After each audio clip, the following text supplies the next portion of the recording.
நாம் இப்போது நின்று கொண்டிருக்கிற இடம் திருக்கோட்டியூர் என்கிற திருத்தலம்.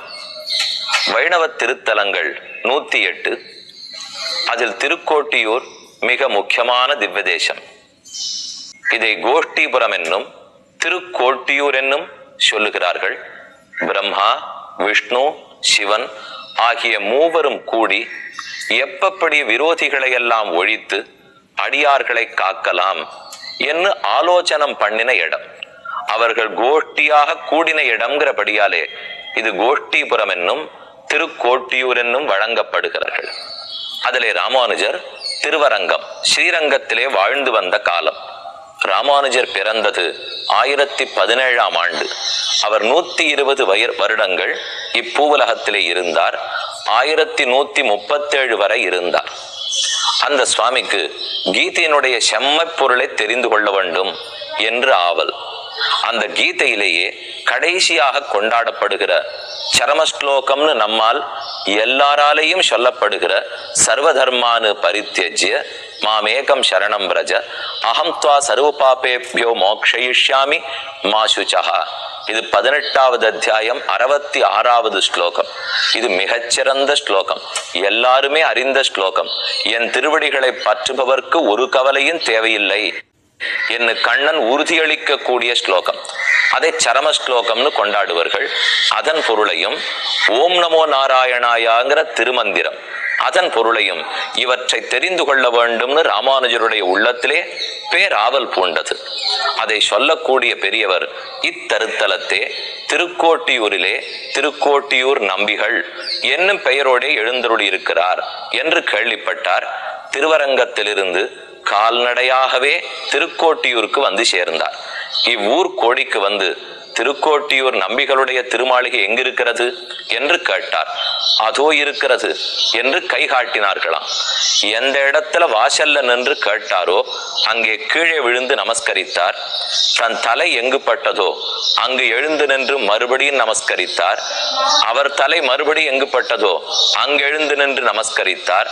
ஆக ஊர்கோடியிலிருந்து திருக்கோட்டியூர் நம்பிகளுடைய இல்லத்தின் வரை சேவித்து சேவித்தே தண்டம் சமர்ப்பித்து நமஸ்கரித்து கொண்டே சென்றார். இதிலிருந்து 2 நாம் தெரிந்து கொள்ள வேண்டும். திருக்கோட்டியூர் நம்பிகளுடைய பெருமையும் புரியும், ராமானுஜர் தேடி வந்த பொருளின் சீர்மையும் புரிந்து கொள்ள வேண்டும். திருக்கோட்டியூர் நம்பிகளிடத்திலே சென்றார்.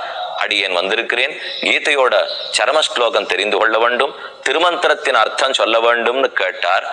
நம்பிகள் உடனடியாக இசைவதாக இல்லை, இனி நீர் பக்குவமாக ஆனால் தான் சொல்ல முடியும், போய் திரும்ப வாரும், உமக்கு இன்னென்ன குணங்கள் இன்னும் ஏற்படவில்லை, நீர் இன்னும் உயர்த்தி கொண்டு வாரும் என்று திருப்பி அனுப்பிவிட்டார். 1 தடவையா 2 தடவையா 4 தடவையா பல தடவைகள் திரும்ப திரும்ப போனார். கடைசியாக 17 தடவைகள் நடந்து பார்த்தும் அர்த்தம் கிட்டவில்லை. 18வது தடவை எழுந்தருளினார். அந்த தடவை திருக்கோட்டியூர் நம்பிகள் மனம் கனிந்து திருமந்திரத்தின் ஏற்றத்தையும் சரமஸ்லோகத்தினுடைய பொருளையும் எடுத்துரைத்தார். ராமானுஜரும் கேட்டுக்கொண்டார். ஆனால் நம்பிகள் இன்னபடிதான், இந்த விதிப்படிதான் இதை மற்ற பேருக்கு சொல்ல வேண்டும் என்று எடுத்துரைத்தார். அந்த ராமானுஜர் கேட்டுக்கொண்டார். ஆனால் மேற்கொண்டு திருக்கோட்டியூர் நம்பிகள் சொன்னது, நீ யாருக்கேனும் இந்த அர்த்தத்தை சொல்ல வேண்டுமென்னால் நான் எவ்வளவு ஒன்ன கஷ்டப்படுத்தி கொடுத்தேனோ, எத்தனை பரீட்சை வைத்து கொடுத்தேனோ அதன்படி தேர்ந்த சீடர்களுக்கு மட்டும்தான் சொல்ல வேண்டும், மாறி சொல்லக்கூடாது என்று ஞாபகப்படுத்தி அனுப்பினார். ராமானுஜரும் இசைந்தார். அங்கிருந்து புறப்பட்டு வந்தவர் நேர மிக உயர்ந்த விமானம், இத்திருத்தலத்திலே இருக்கிறது அஷ்டாங்க விமானம்னு சொல்லுவார்கள், அந்த அஷ்டாங்க விமானத்திற்கு அருகிலே சென்றார். விழுந்து நமஸ்கரித்தார்.